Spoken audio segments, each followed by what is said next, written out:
হাতে সময় কম থাকলে ঝটপট বানিয়ে নিন ডিনার রেসিপি ধনিয়া আলুর দম রুটি। এর জন্য একটা পেস্ট করে নেব ধনেপাতা, কাঁচা লঙ্কা ও আদার। তারপর একটা কড়াইতে সর্ষের তেল গরম করেও দিয়ে দিলাম, পাঁচফোড়ন দিয়ে দিলাম, কেটে রাখা আলুগুলো লাল লাল করে ভেজে নেব। ভাজা হয়ে গেছে, এর মধ্যে দিয়ে দিলাম জিরের গুঁড়ো, হলুদ ও গোলমরিচ গুঁড়ো। ভালোভাবে কষিয়ে নিয়ে এর মধ্যে দিয়ে দিলাম ধনের পাতার পেস্ট, ভালোভাবে কষিয়ে নিলাম। এর মধ্যে দিয়ে দিলাম জল পরিমাণ মতো, স্বাদ অনুযায়ী লবণ দিয়ে ঢাকা দিয়ে 10 মিনিট রান্না করে নিলাম। এর মধ্যে দিয়ে দিলাম স্বাদ অনুযায়ী চিনি ও গরম মশলার গুঁড়ো।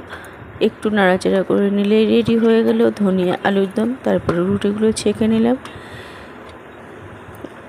এই তরকারির মধ্যে একটু লেবুর রস দিয়ে খেলে এই তরকারির টেস্ট আরও দ্বিগুণ বেড়ে যায়।